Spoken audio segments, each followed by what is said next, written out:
Kai? Habib, ni kamara? An mare ka. Ni kamara? An mare ka. Sun ga abin da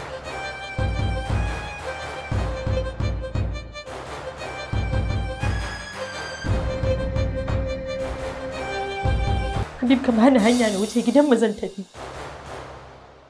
Ki faɗa min gaskiya. Ashe tsakaninmu da ke akwai cin amana a ciki? Ashe tsakaninmu da ke akwai cutarwa? Ban cuce ka ba, kuma ban ci amanar ka ba. Me yasa kika zo mun da tsarabar juna biyu cikin gidana?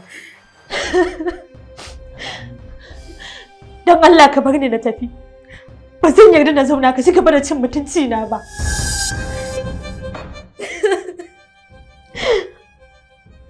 Ba fa za ki tafi daga gidan nan ba.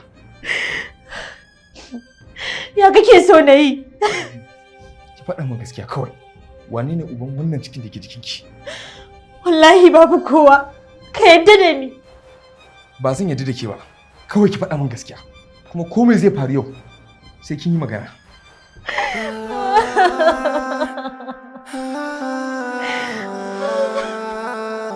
Sirrin Amarya.